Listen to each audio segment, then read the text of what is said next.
All right, let's talk about beliefs then. Let's talk about beliefs. That's what we're here for, Alan. Is that right? Yep, if you would, I think just to kind of help set it up as well. I mean, I think your video, by the way, that you did a few weeks back, I dare say with the help of some of the Action Coach videographers, was really excellent, and I shared that with everyone, and it really kind of hit the mark. So I guess on that basis, please just share with us, give us your wisdom, James, with regards to the power of beliefs. And I guess maybe as setup as well, I remember when I first came into Action Coach, having come out of corporate, we were very much about the do. What are all the things that you have to do, the logical stuff to get, but actually it's about what goes on inside your head, really, which is the kind of the real thing that shifts performance. And I know that kind of coming from your background in sport, but also what you've done in Action Coach, you've got a really excellent kind of way of kind of getting into this subject. So again, we're keen just to kind of really listen and learn to what you've got to say, James. So thank you for kind of giving over your time, especially with Olivia having her birthday today. So thank you. Always a pleasure for you, Alan. Let's have a look. Share. Oh, am I able to? I'm not able to share my iPad screen, am I? So no, I'm not. It's not on there. So we've got a second. We've got an alternative. Let's have a look. Oh, what a shame. I can't share my iPad screen, so I'll have to share this fancy £15,000 flip chart digital. No, Alan, jealousy doesn't become you. Look at this. I got this from Amazon for 30 quid. It's kind of thanks, Mum. Yeah, can you see the screen here? Yeah. Yeah. You see that little circle? Yeah. Now, I want you to write in here Y, B, and V. See, that's your core. So your core is built up of three things. Has everybody seen the identity iceberg? Yep. A model of self-development. Have they seen that? Most people, Alan, ish. Hopefully, most on the call, but it might be kind of more familiar to others. Yeah, well, look, I'll refer to that. This is a different model to that, but it's alluding to the fact that we're built up of layers. So our core, right in the center of us, is our why, our purpose. Most people on this planet don't even know the purpose. All right. If you want to do an exercise to find that relatively quickly, we can maybe get it done in less than 5 minutes. Certainly for some people on the call will get it. For others, they might not. If you wanted to do that exercise, we could. All right, so we've got your why, your purpose, plus your beliefs, whatever your beliefs are, plus your values. So a belief is this. Everyone write it down. It's something that you hold to be true, something that you believe is true. And it's really just, when you look at it on a piece of paper, it's just a concise set of words. That's all it is. And a value is something that you believe is important. So a value is something that's important to you. A belief is something that you currently hold to be true. And the second definition there that I've said, I threw the word currently in. Because can your beliefs change? Yes. Your beliefs can change. They can change through a little bit of coaching. They can change from an event that happens. They can change from a mistake that you do. They can change from lots of different things. So your beliefs, and they're actually relatively easy to change if you're open and receptive and sponge-like. If you're closed, guarded, and rock-like, they're not that hard.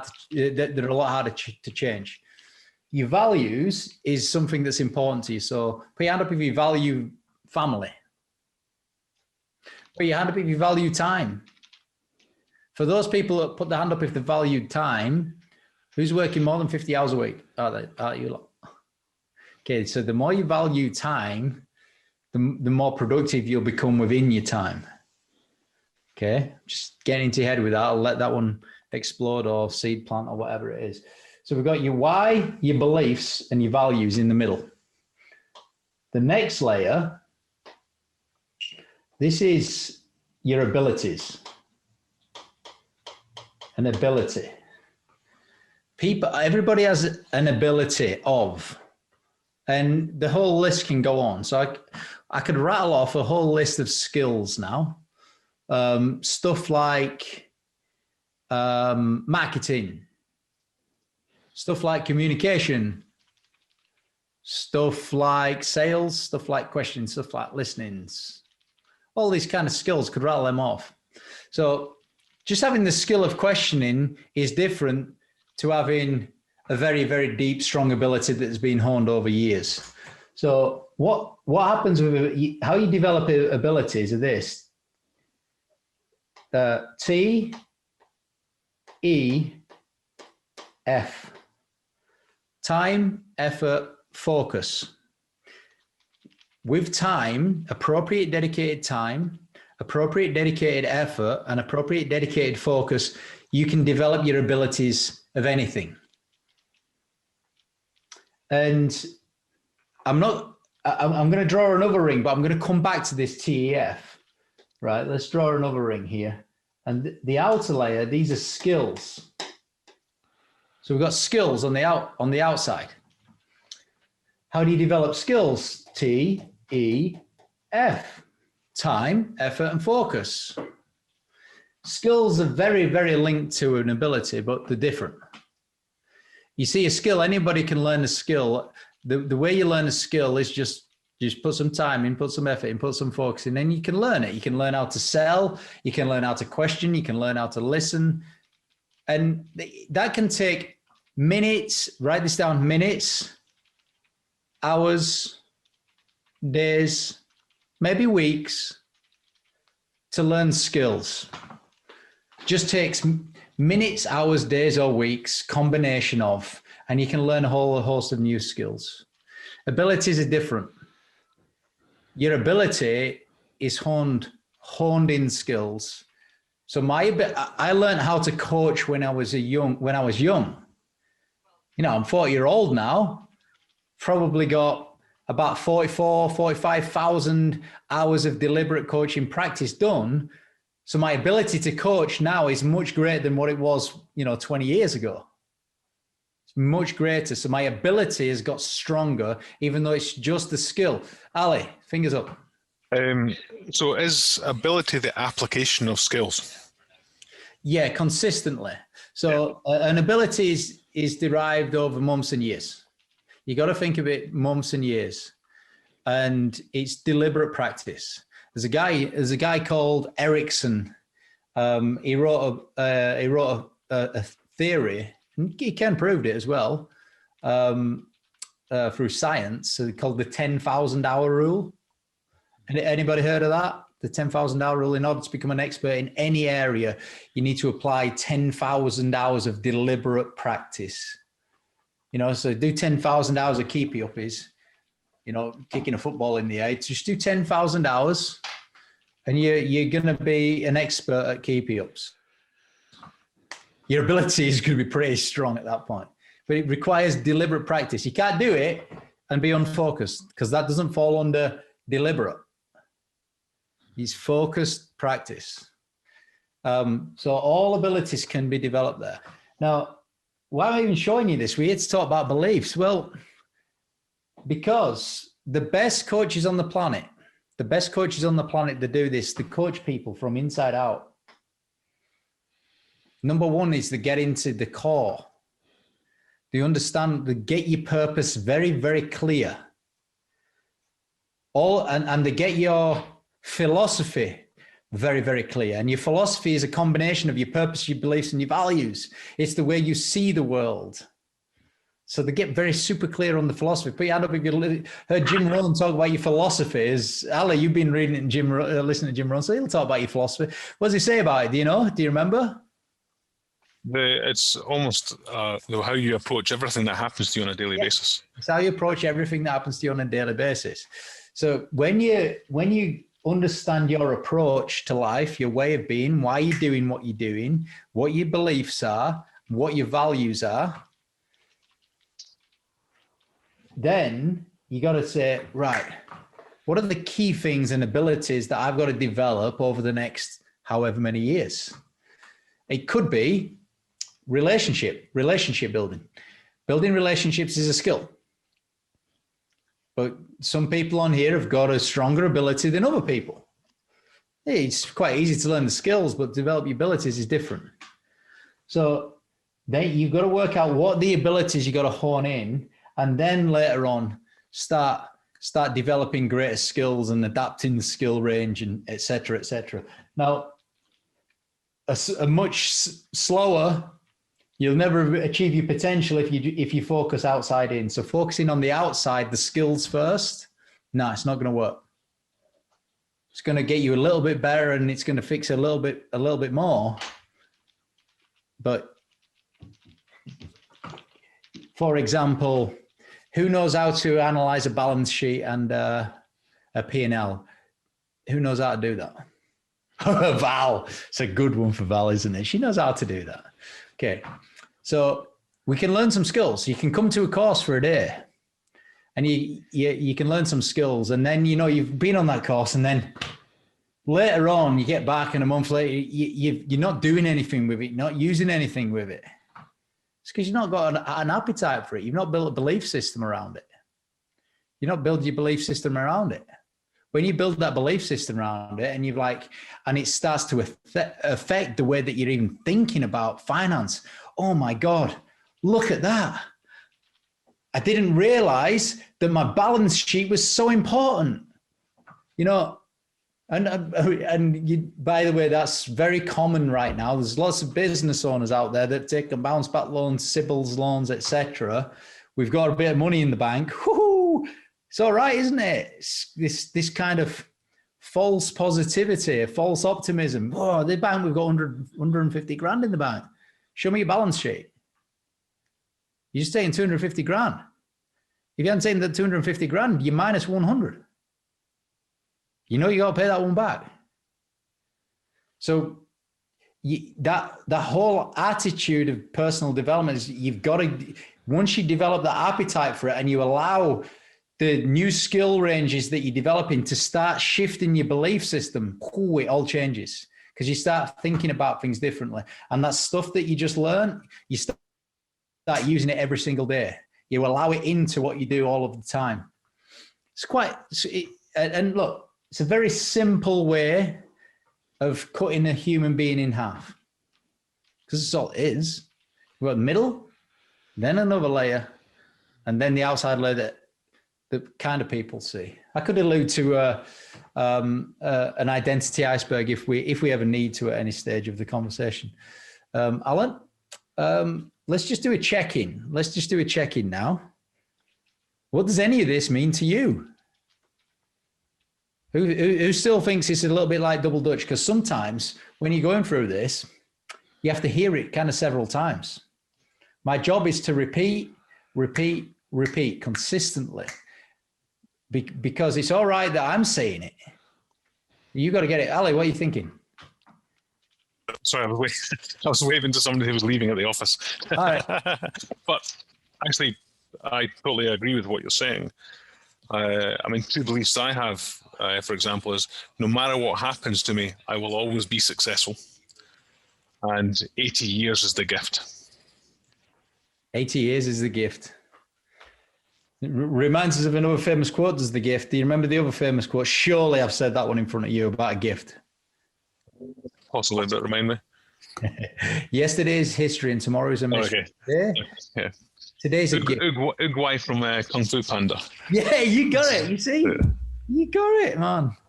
Yesterday's history, tomorrow's a mystery, today's a gift. That's why they call it the present. There's only one time in this world and it's now. When is now, now, now? Time unfolds second by second. Be present. Be present.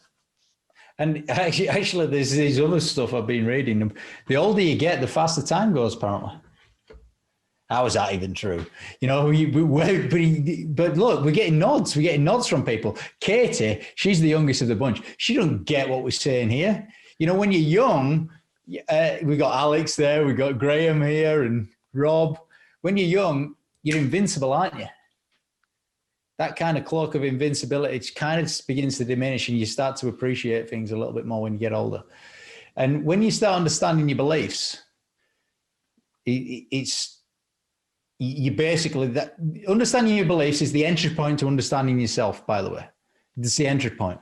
That's the easy one. That's the easy one, the beliefs. Values, a little bit deeper still.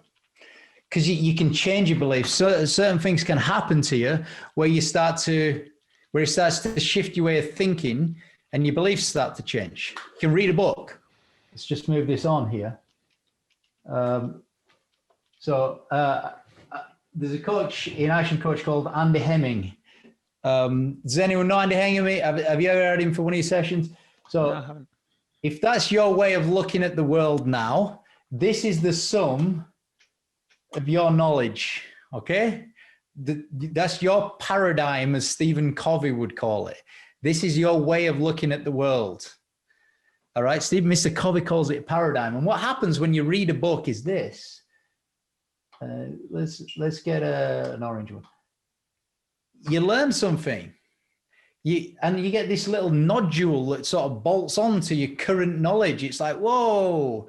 And sometimes it kind of shifts your way of thinking. All of a sudden you might develop a change of belief there.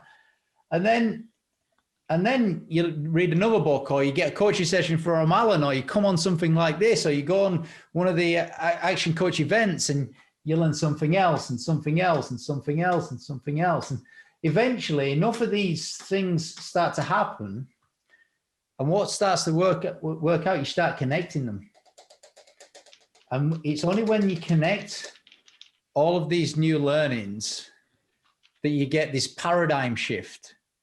And all of a sudden, it's not a BFO like that. It's much bigger. It's like that. It's an epiphany. It's a moment where you just, oh, whoa, all of a sudden you get it. So Val, you'll have experienced this when you're trying to teach people about finance and balance sheets and finance and balance sheets and finance and balance sheets. And they don't get it and they don't get it and they don't get it. And then all of a sudden, whoa, I get it. It's because it needs repeating, repeat. So you got to keep adding these bits on. But you see, at that point, very easy. What begins to happen is your beliefs begin to change. Let's break some beliefs up a little bit at the moment. Let's split beliefs into two areas. All right, so we've got beliefs. Beliefs can do one of two things. Beliefs can only do one of two things, because you can't go in a shop and buy any beliefs. These are completely man-made. You are uniquely responsible for creating these. You can create any beliefs that you want, and they can only do two things. Write the both two things down. Number one, they can hold you back. Number two, they can push you forward. Beliefs can do two things and two things only: hold you back or push you forward. And that's it. Guarantee you've all got some of these. Guaranteed. 100%. You might not know them. That's all right as well. Most people don't. So if you read the literature, it'll say to you, limiting beliefs. Who's heard of the word limiting beliefs? Some of you, yep. And then it'll say the word empowering beliefs. So someone gives an example of a limiting belief. Look at Claire. She gives me energy, this Claire. She's always smiling. Yeah, come on, Claire. Give us an example of a limiting belief. I am not going to have enough money next week, and I'm worried about it. Oh, that's a big one. I'm not going to have enough money next week. That's a belief that you, in the moment, you currently think is true. And because of that belief, what begins to happen to you in the moment? What kind of emotions do you think you would feel at that stage? Well, I would feel sad, I would feel worried, I would feel panicked, and I probably would shut down and do nothing at all. So, do you like to feel sad, worried, and panicked? No. So, And just go with me on this one. We're making this up, but just go with me on this one. Be a good customer. So if you don't like feeling sad, worried, and panicked, why would you choose to feel sad, worried, and panicked? Because I'm convincing myself that it's going to happen and that I'm going to get into trouble and be worried about it. Okay. Now it's my job to ask the question again. So you've just validated why you're doing it. But if you don't like to feel sad, worried, or panicked, why would you choose to feel sad, worried, and panicked? Because I'm being stupid. Right. And letting my emotions control me. And why would you do that? I'm living in my primitive brain and not my intelligent brain and running away from the polar bear. Okay. Polar bear's brain. We're getting there. All right. So look, we were playing there, me and Claire. So one would not choose to feel sad, worried, or panicked if one had a choice, would one? No? Must the world do at all times?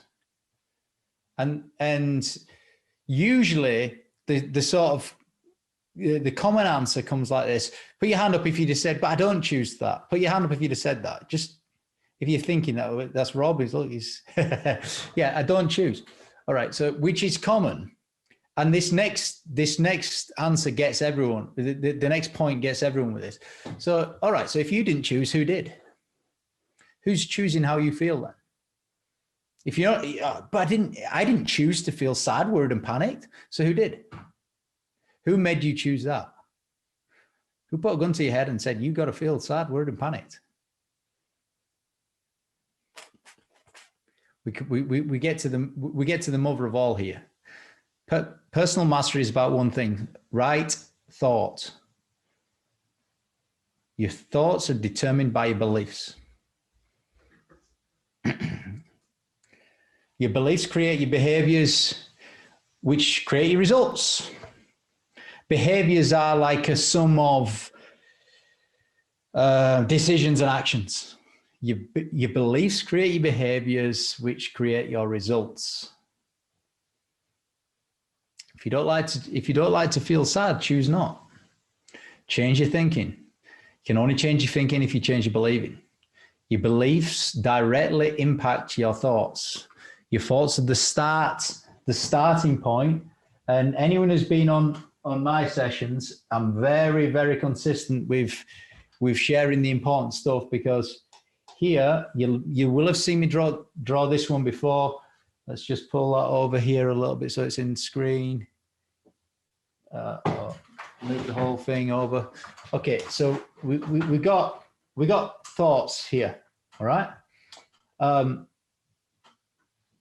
And a thought triggers an emotion. A thought triggers an emotion, and an emotion triggers a thought. Well, what comes first, James? What comes first? Is it the emotion or is it the thought? Well, it's like a chicken and egg thing, isn't it? Because once you think something, you feel something, speed of light, time. But then you feel something, so you think something again. So if your thought is negative, the emotion will tend to be negative. Like Claire's example. I'm not going to have any money in the bank next week. Worry, sadness. Then worry, sadness, and panic over here. Then what do you think the second thought is? Oh no, not good enough. Blah, blah, blah, blah, blah. Another negative. And this thinking can go downwards very fast. It's called a downward spiral of decay, downward spiral of thinking. And then the opposite is a stronger positive belief. If we have a strong thought here, and let's say you've already had the thought of there's not any money in my bank. Give me an example of an empowering belief, Claire.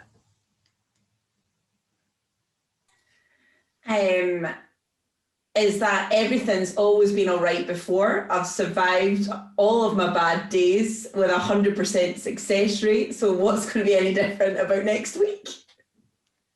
Yeah, that's pretty cool, isn't it? I quite like what you just said there. I've survived all of my bad days with 100% success rate. That's really cool. I've never even heard of that one. You know, I've survived all my bad days with 100% of, you know, and that's giving it. It's not like optimistic, but it's definitely neutralizing. It promotes that kind of calmness, composed trust, self-trust, doesn't it? That's a good one. So that thought then lends to an emotion of probably of self-control, something like that, which lends to when you start controlling yourself, you start thinking stronger again, and we get this upward one. And you know what's linked to all of this, upwards and downwards, is your standards and expectations, by the way, which are also shaped by your beliefs. You get what you tolerate, and what you tolerate is dependent on what you believe. You get what you tolerate. If you tolerate crap, you get crap. If you tolerate people not doing what they say they're going to do, you get people not doing what they say they're going to do. Again, shaped by your belief. Most people don't understand that because they've not got they've not got a list of their top 20 beliefs of their philosophy.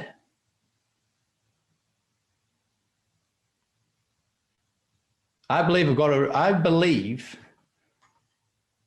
during my teaching and education, I must be consistent and repeat.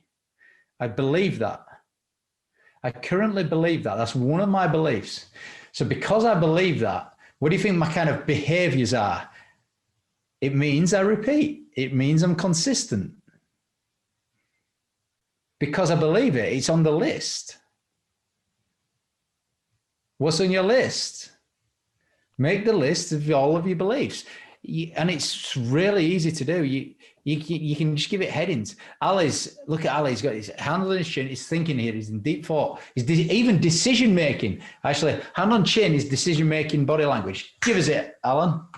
Ali? I was going to ask, is this one of the scenarios where it's a kind of fake it till you make it type thing?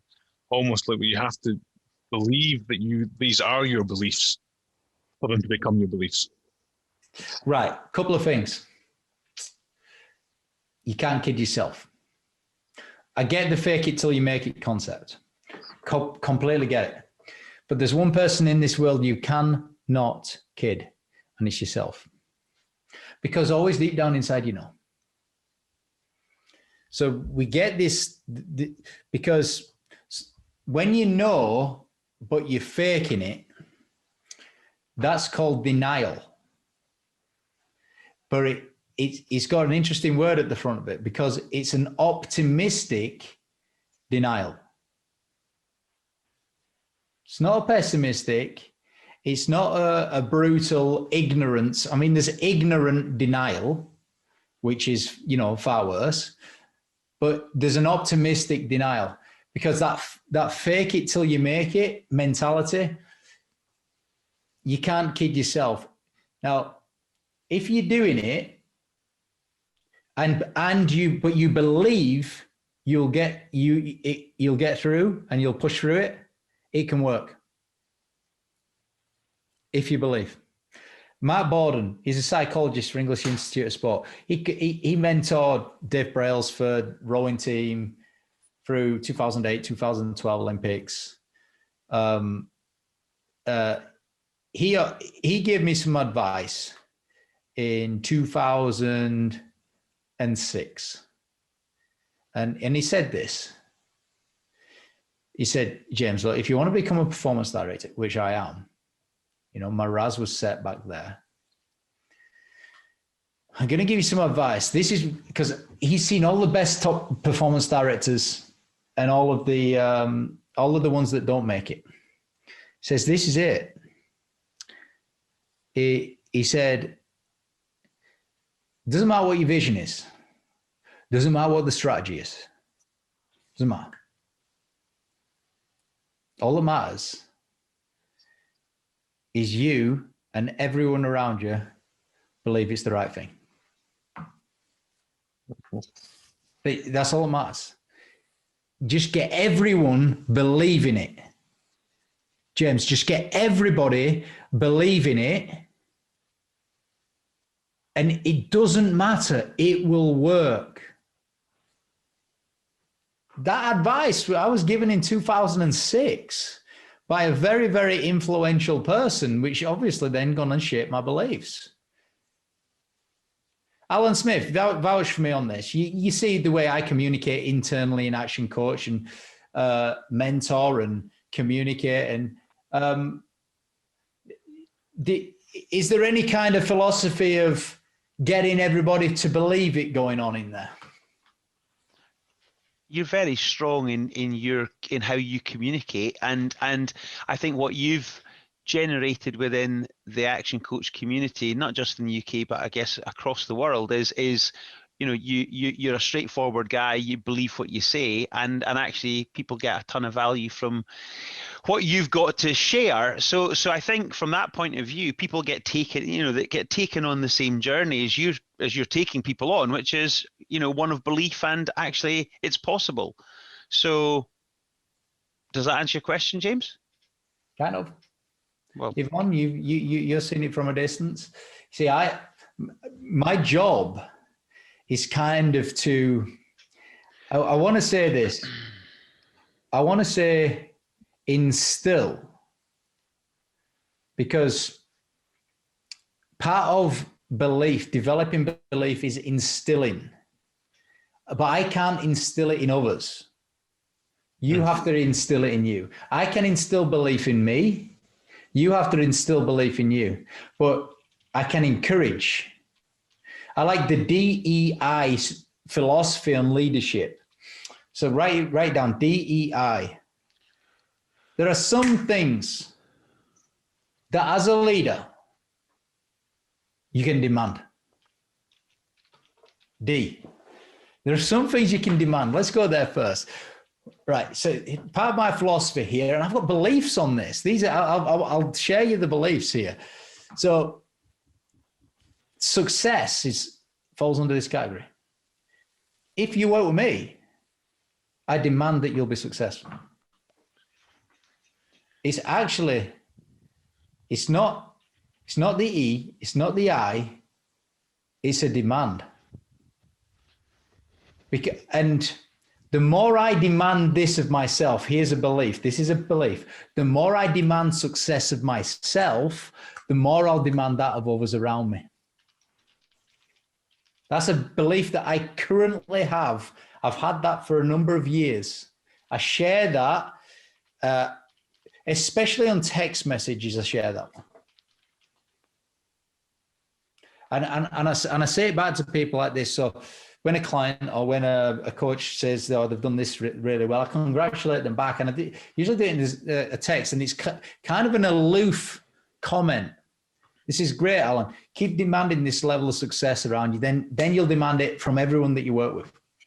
So just a little, just ping it out there. But it's something there to sort of to start developing some kind of belief. So what are the kind of things that you demand? What are the kind of things that you can demand as a leader? Shout some out. Responsibility. Demand responsibility. Look, if you turned up to Man United football ground when Alex Ferguson's there, I mean, he's a pretty strong leader, yeah? Do you think he's going to demand some stuff? Yeah, why do you think they keep winning everything? Because his standards and expectations are huge. Why is his standards and expectations huge? Because he believes that he needs this ridiculous high level of standards and expectations in order to win trophy after trophy after trophy, in order to get the very best out of people. So he believes that. So he demands, he's got a whole list of demands. When he called the training pitch a red zone. The white line, when you cross over the white line, you're out of the blue zone, you're into the red zone. When you're in the red zone, there's no laughing and joking in the red zone. Don't you dare laugh and joke in the red zone. You can laugh and joke in the blue zone, but not in the red zone. Because he believed that when you're on that training pitch, you're in total focus mode. So he demanded that of people. Any other ideas for stuff that you can demand? They don't have to be a huge list. If you got one or two, though, I want you to get one or two. Just shout. Just don't even share them. Just write one or two down. Play with it. Make something up. But put your hand up when you've got them. You don't have to share them. Just put your hand up when you've got some. Just get the creative juices flowing. Right, Claire's got some. Just one or two things that you can demand. At least one, maybe two. Graham's praying for some. Have you got some? You got one or two things you can start demanding. Right. Now, I want you to write, next to them two things, I want you to write a belief that you currently hold to be true about this. Just write a belief, which is just a concise set of words written in an empowering fashion. Empowering beliefs support you.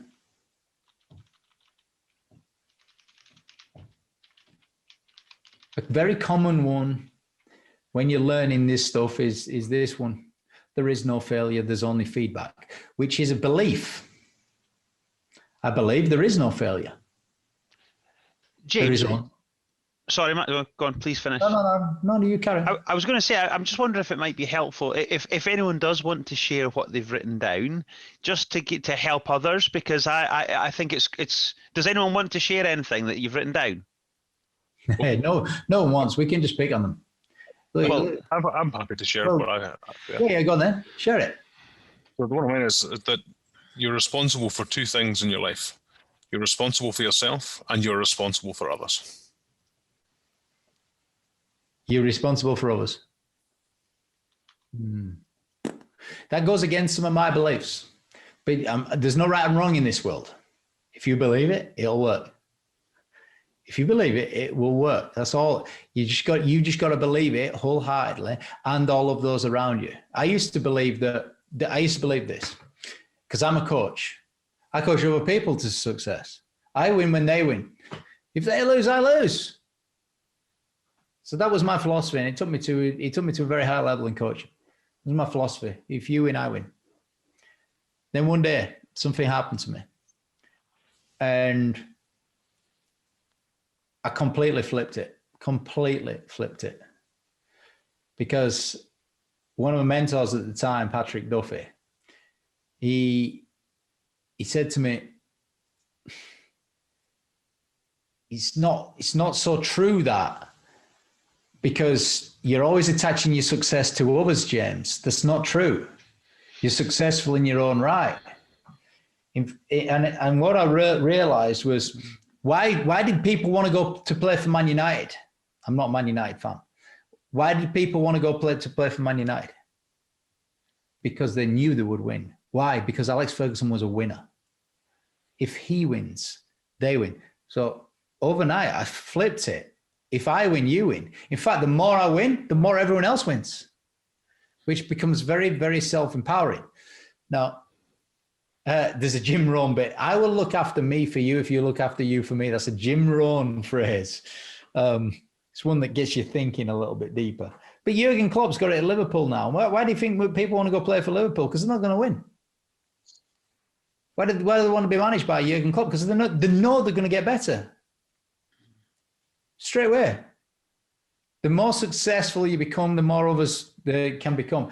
And the reason why I've sort of, my belief system is a little bit the opposite to that, Ali, is because I can't motivate anyone else. When I realized that, I was so much better at coaching. You know, I'm pretty good at kind of eliciting this sense of motivation and this feeling of belief and optimism and stuff like that inside people. Pretty good at it. But I can't do that to you. I'll rephrase it slightly, because I think you're taking it to a slightly different context. It is actually more about care, and you do not succeed in a vacuum. If you want to be successful, then you also have to empower those round about you. Right. You need to write this stuff down. We've got it on video. You cannot succeed in a vacuum. That's strong stuff, yeah? You cannot. So I'm just replaying what you're saying. That's a belief. What he's just said is a belief. He believes wholeheartedly. In fact, that was such an automatic phrase. You must have said that hundreds of times to people. That's very strong. You cannot succeed in a vacuum. That belief has hundreds of connotations to it. That's a strong, deep-rooted, empowering belief that's moving you forward right now. I sensed it in the way that you said it. You said it with conviction, and you've known that for years. Okay, so you cannot succeed in a vacuum. What did you follow it by? Because you followed it by a second belief. That it's about, well, you have a duty of care to others. You can empower them to be successful as well, and raise them up. You're not responsible for them being raised up, but you can empower. Okay, let me talk about the E. D, demand. E, encourage. Never in all the days of coaching have I ever experienced this. Someone coming up to me and saying, James, the reason I've failed is because I think I've just had too much encouragement.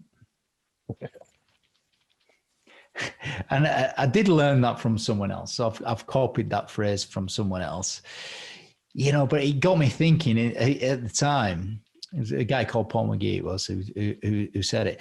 But it got me thinking, ooh, that's so true. No one's ever come up to me and said the reason I failed is because I wasn't encouraged so much, and because it's never happened. And I've seen success and failure with thousands, hundreds of thousands of people. God, that must be true. How important is encouragement in success? If no one's ever said the reason that I've failed is because of lack of encouragement, or because of too much encouragement. How important is encouragement? So in that moment when I got that learning, see, encouragement, I can't empower it in someone else. It has to come from you. I can't motivate you. You can only choose to feel motivated. See, motivation's a feeling. It's a choice that is entirely self-created. You cannot put an injection in your arm and you're just more motivated. You can't do that. It's a feeling that you create yourself inside. It's like empowerment falls under that bracket, but I can encourage. One thing I can do is encourage. I can encourage people to do the right thing. I can encourage people to get the best out of themselves. I can encourage people to, get that curiosity factor. When that happens, when the curiosity starts to happen, that's the tipping point. That's the tipping point in success, when curiosity kicks in. Why? What am I not doing? Turn the next stone over. Turn the next stone over. That's the tipping point. You're about there. Pick them up. What's under there? What's under there? What's under there? And you're about there. Everything can accelerate so fast from the curiosity point. See, before that, the easy stuff, before things get curious. Let me see if I've got something on screen that I can share with you as a visual on this. It's better to have. Sometimes I think visual stuff is easier than communicating by words.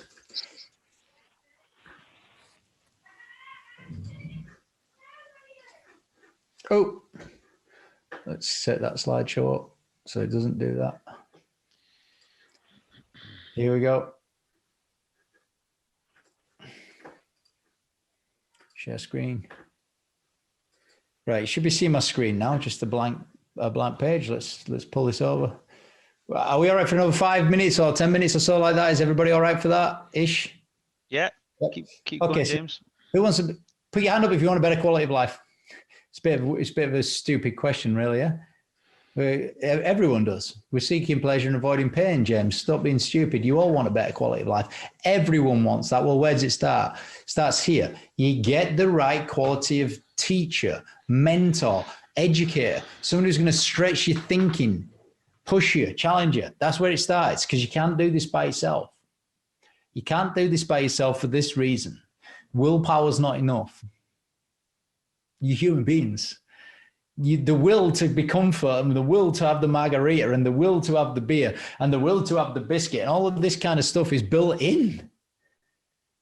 The will to avoid picking up the phone, the will to avoid, it's all there. You need that external. Okay, so and that's where it begins to start. It's still all about you, but it begins to start when you get the right quality of mentor teacher. And look, you're in an organization here that is so pumped and motivated about pushing people forward, about business success, about transforming lives and communities of people. It's untrue. That's why we've got big events coming up. What happens there is it begins to affect the quality of knowledge and education that you get. So as your knowledge begin, remember that nodules that I drew on there, begins to start adding to it. All of a sudden you start to change the way you're thinking, which then starts to affect your beliefs. So it's pretty easy stuff, this. You start believing a little bit more, your beliefs get a bit stronger and more positive and optimistic. Then all of a sudden you start having bigger goals, thinking bigger. And here it is, the tipping point, curiosity. Then you start to ask better questions, hopefully. This is the bit that I have to encourage, because this is the tipping point. Some people get to this point where the beliefs start to change, they start thinking a bit more, they start really thinking about doing the business. Now they're just not, but they're not keeping willing to turn over the stones. There is no stone left unturned in any successful person. There is no stone left unturned. Every stone. How many do I need to turn? As many as until. As long as we've got curiosity, well, why? What's going on? How can I change this? What else can I do? That feeling that's created inside. What I'm doing is I'm playing on this now with you. I'm staying on this point. And as I'm staying on this point, begins to resonate with you a little bit more. And as it's beginning to resonate with you a little bit more, you're starting to put your own thoughts together. And as you put your own thoughts together, it's starting to affect the way you believe about how important curiosity. Because let me tell you, this is the tipping point. Some people get here and then go. Some people get here and go, because everything that I'll show you what comes after this can happen very fast after this. This is the easy bit, and then this bit is the slow bit. What questions are you bringing in? So when you turn up for your coaching session with Alan Smith, you think Alan Smith's going to ask you some good questions. Let me tell you, Yvonne's going to ask you some great questions. She's going to challenge you. She's going to push you. But you think you turn up and that's it? Nah, that's not it. No way. This is not about the quality questions that Alan's asking. This is about the quality questions that you're coming. Alan, really need to talk about this today. Boom, I'm so focused. Something's in our way. We've got to open this up. Let's go on it. Let's go deep. Let's crack it open. Next, let's look at this. Let's look at this. Let's look at this. There's something not right over here. Curiosity is building up there. It's strong. Very, very close for things happening very fast afterwards. This can happen very fast after when you stay in that moment where you're bringing questions. What's the question? What's next? What's next? What's next? You start making stronger decisions, more regular, faster, stronger, more regular decisions leads to greater actions at faster, stronger, quicker paces, leads to greater results at faster, stronger, quicker paces, leads to what? Great quality of life. The three things there: decisions precede action, actions precede results. Guess what precedes decisions? Questions. Bring the questions. Every coaching session between now and the end of 2021, please trial this. Just please trial this. Let's do some actual research on dramatic success and impact. Go to every single coaching session with Yvonne or with Alan with a question to open up. Just do it. See what impact that has on you. Because what happens is your head's in the game.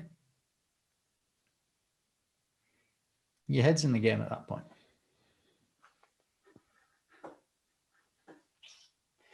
Interesting. The quality of life. Everybody wants it. Who's willing to ask the tough questions of themselves? Beliefs is just software in your brain.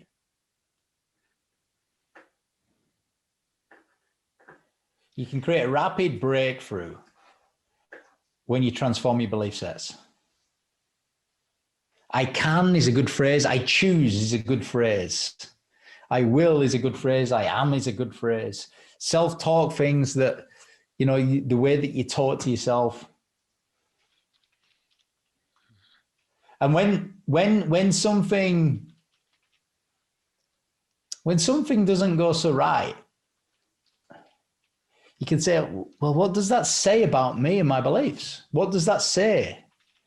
So if someone doesn't do what you've delegated or asked them to do, you can then challenge, well, what does that say about my beliefs? What are my beliefs too low? Have I not communicated clearly? Well, what's my beliefs around communication? Because one thing in life that we know is this, and I just love the phrase, what a belief this is. There is always a way. There's always a way. No matter what. There's always a way. And James, can I just, again, as a probably a point of encouragement as well to people, I guess as everyone's taking their notes, I guess it could be just interesting conversation, and then it's, it gets folded away and off we go into tomorrow, and then you forget about today. But the idea of just writing some stuff down and actually just spending some time, whether it be tonight or at some point over a cup of tea, and just thinking about, okay, well, what are my beliefs then? Blank sheet of paper, scribble it down and kick it around, because the idea of having like that's draft 1, by the way. Just get it out, and then you'll go on draft 2, 3, and you'll iterate the way, and then it becomes much clearer when you start writing it all down. So again, my kind of hope and expectation really for everyone is that what we have is, you get inspired by some words just now, but then you motivate yourself to say, right, I'm going to do something about this, because if beliefs are that powerful, it's probably worth spending some time thinking about our beliefs. Because up until tonight, be honest, how many people have ever asked you, what are your beliefs and what are your values? I'm going to hazard a guess and say probably not many or ever. So it's kind of worth it. Watch the video first. Watch that 3-minute video first before you write your beliefs. It'll help you get the blood flowing. It's a very, very concise, articulate set of words, all deliberately said in a certain order. So probably watch the video first and then start to make the list. And when just to help you make the list, just give it a heading. Yeah. You could choose a value, family. What are my beliefs about family? Then my number one priority. That could be a belief, What are my beliefs about being a business owner? What are my beliefs around finance? What are my beliefs around marketing? Just choose an area and just get the juices flowing. Write them down. What you'll be left with actually is the start of your own philosophy. Mm-hmm. Well, I think I've shared with hopefully most of you guys my coaching philosophy, which actually was inspired probably last year sometime, James, when you, if you remember, you got Alan, what was his name? Alan Brighton. You said, what's your coaching philosophy? And this is one of the longest serving action coaches in the UK. And he's like, wow, I've never really written it down. I've just got this collection of things that kind of float around my head. But when he put it down on paper, it was really powerful. And I thought, you know what? I'm going to do that. I'm going to put my own coaching philosophy together, which again, is probably iterated even since when I last put it down. It's probably on draft 5 now, but actually it gets closer and closer to, I really like that. That feels like me. And again, everything that James has said, I would totally agree with. It's just that you feel better when you're clearer in yourself. What is it you said right at the start? It's this idea of getting to know yourself. And what did you say, James? You said, I'm referring back to my notes. Beliefs is the entry point to knowing who you are. Something like that. Was that right? Yeah. Yeah. Beliefs, entry point. Value second, purpose third. Hey, do you want me to leave you with the Know Yourself challenge? Yes, yeah. I would love. Okay, write these 3 questions down. It's an exercise that can take 5 minutes. And the Know Yourself challenge. Number 1, this is the question. What exactly do I do? It's an easy one, that one. Then make a list of everything you do. Be granular about it. Go for between at least 5 to 10 things. What exactly do I do? Don't just be boring and just have that one thing on a piece of paper, because you do more than one thing. And when you say that, James, as in like, I'm an insolvency practitioner and I... Yeah, keep going. Start with that. Yeah, right. Start with that because it's easy. But what do I do? I'm an insolvency practitioner. What do I do? Yeah. Well, I help people with this. I do this. I speak with people. I lead a team. All of a sudden, you start getting meat on the bones. Mm-hmm. Okay? And the ID's in the room. Who's an ID profile? An IRD? Who's an IRD? Yeah, you'll answer that. John Davidson, put your hand up. You'll answer that question in 60 seconds. You'll answer that in 60 seconds. You'll have a whole list down in 60 seconds. This is why it can be so fast. John, sorry, can I just say, at this point, John's thinking 60 seconds, really that long? Sorry. We'll excuse the banter. No more jokes around that point. Sorry, okay. So what do I do? Second question. What is the purpose? Mm-hmm. So question one, what exactly do I do? Make a list of at least 5 to 10 things. Some of you will be more greedy. You can be as greedy as you want with this. And then you write down, what's the purpose of each one of those points?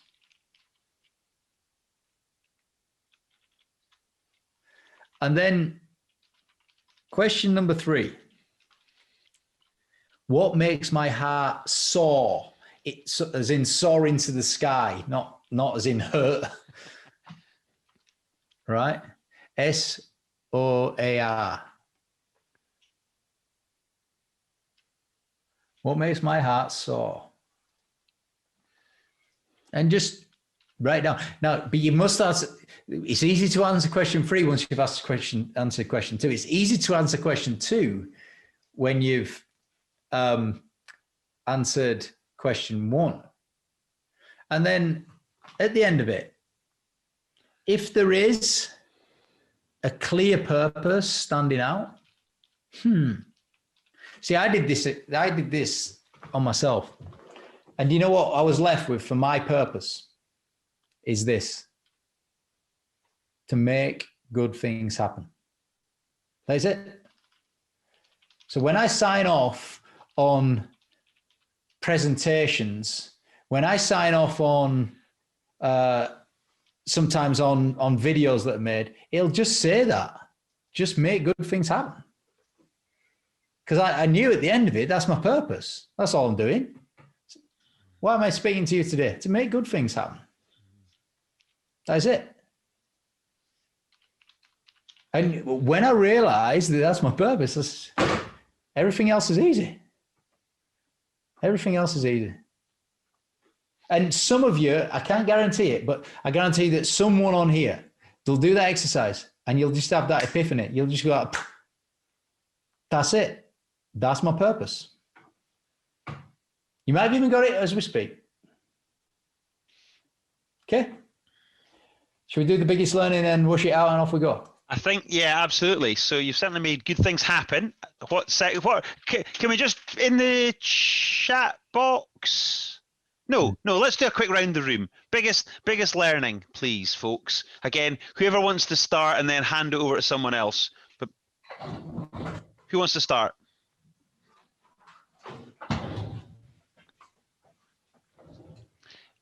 Graham. Go on, Graham. And then the rule is, Graham, just to kind of keep this moving, say your bit and then just call someone out and it's their turn next and we hand it over that way. So no one, yeah? Cool. Cool.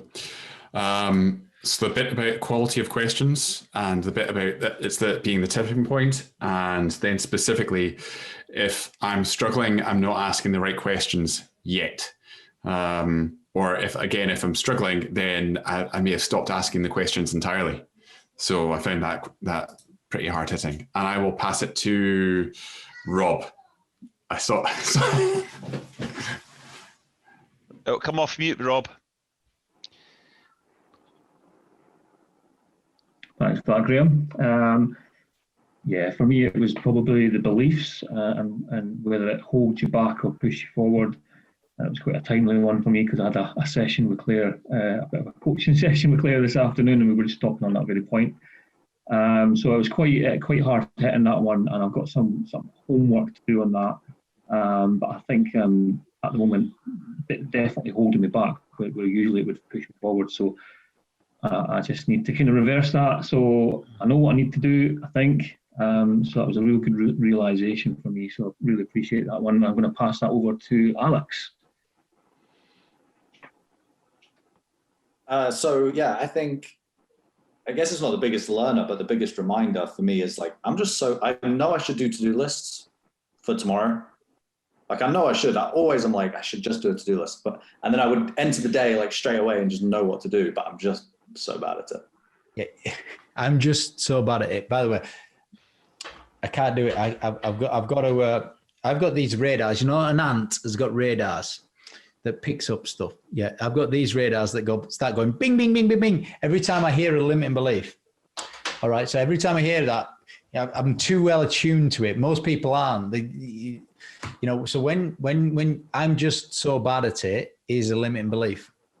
So you got to be careful of what you say to yourself, because that cements it in. I'm just so bad at it. Well, what will make you great at it? You've got to ask that question. So when you say, I'm just so bad at it, you've got to flip it instantly into a question. Well, what will make me great at this? What would make you great at writing your lists? What would make you great at writing your lists? What are you coming up with? Just integrate it into a habit at the end of the day. It's just like the last thing I do, write the list. Yeah, and look, when things fall under a category of it's hard to change, it's a hard thing because you got to trick yourself. You've got to write down your 14 reasons why. Why are you doing it? What's the purpose of this? Because we can let ourselves down. So yeah, create a habit. Good one. Who's your coach, Alan or Yvonne? Alan. Yeah. So give Alan permission to be really tough on you. Like really tough. Like if you don't do this for the next 20 days consecutively, what's your business? I run a content creation company. A content creation. Oh God, business is booming, yeah? Yep. Are you working for everybody on here now? Almost. Yeah, good. Content creation, unbelievable. All right. So business is booming. You're doing well. Are you doing very well? Yeah. I mean, I started it 6 months ago and it's bigger than my business that I've been doing for 6 years. So that's pretty good. Excellent. So if you don't do this for the next 21 days, you're going to have to give Alan 10 grand. All right. £10,000. Well, let's not limit the reward to Alan. I'm getting a nod, but there's a resistant nod. So if you don't do it for the next 21 days, will you give Alan 10 grand? And Alan's going to give it to some sick children. Well, you can't say no to that. Will you give him 10 grand? And can you promise everybody on here? Yes. See, what we've just done here, willpower's not enough. It's not been enough for Alex for the last 6 years. How old are you, Alex? 27. He's 27. So he's probably been behaving like this since he was about 10, a little bit disorganized, not writing his lists out. Forget this. You know, what's going to change in the next 21 days? Jack all. He's had 17 years of doing it this other way. People do not change yet. 10 grand on it, 10 grand. Everybody's heard it. The chance of you changing is much greater now. So that's why you got to have an external thing, because now there's a consequence. Shit, if I don't do it, 10 grand. Literally, your business is doing well. There's loads of sick, dying kids out there. At least something good can happen. You know, we give them 10 grand. So one way I can drive accountability is I can just create a WhatsApp group with all you guys on it, and Alex, just post every single day your to-do list. And then any day that you fail, do it. Just pass the money over, please. He'll do it. He'll do it now. He'll write his list every day for tomorrow for the next 21 days. He'll do it. Katie, can I just say, you look worried for Alex, I think, don't you? Nice. Don't be worried for Alex. Alex is 27. He's got a content creation business. He's young. He's smart. He's got big ambition. No one needs to be worried for Alex. When Alex wants to change this, he'll change it. He's got a big motive to change it now. 10 grand on it. We believe in you, man. Do it. Just do it. Right. Well, on that note, Ali. I don't need to be better, Alex. Okay, well, actually, the couple of bits, one that just fell straight out of this was how much I hate the phrase, curiosity killed the cat. It's an absolute antonym for what I believe curiosity is actually where everything starts, and it's probably one of the most powerful emotions.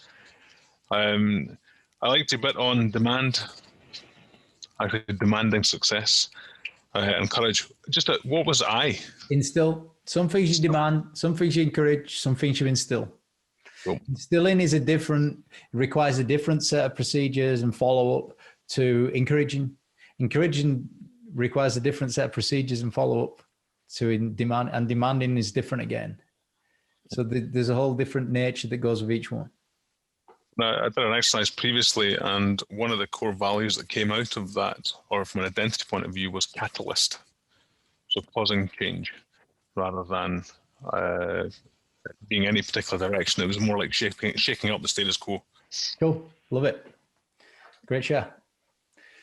Yvonne, what's next, Yvonne? Give us a quick one. For me, personally, it's coaching from the inside out. So the beliefs and values. Very good. Inside out coaching, the best ones. Passing to Claire. Katie, over to you. Quick one.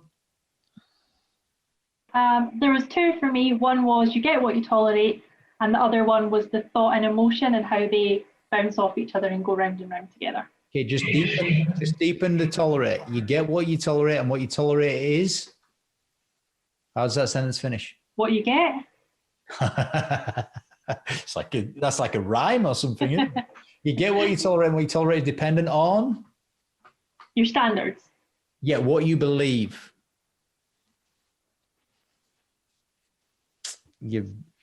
Watch the video. Claire, look at that smiler. Your nickname Smiler. You've like got the biggest smile ever. It's Zoom touch up. It's amazing. Oh yeah. That I like the fact that your values remain constant, but your beliefs can change, because I get myself hung up about changing things a little bit, and that it can be seen that you're doing U-turns and things. So I like that bit. Yeah, but let me be clear, values can change as well. It just takes a little bit more of a bigger event. Like some people's values change when they get married. You know, that the next day it's like all of a sudden I'm married now. It's my identity shift, my values are changing. And when they become a dad for the first time or a mum for the first time, your values begins to change. So big events can change your values. Life-changing events can change your identity. Good share, Claire. Who's next? JD, Jack Daniels. Yeah, good. Well done, James.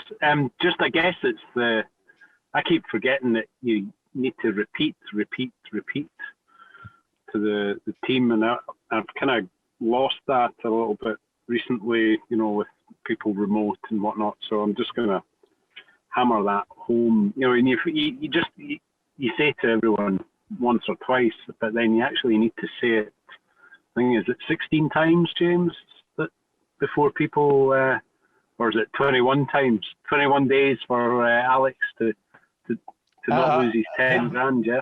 There's some social media stuff, isn't there? You know, you got to like touch people 30 times with tweets and all this kind of stuff. I think it's repeating in person 7 times. I think it's 7. 7 times, right? Cool. Yeah, anyway, that was really good. Good reminder. Thanks. Good. I think we've got Emma and Brian, but I don't know if they're with us or whether they're in the gym or something like that. Yeah, I think if you want to come off, guys, please do. But if not, don't feel obliged.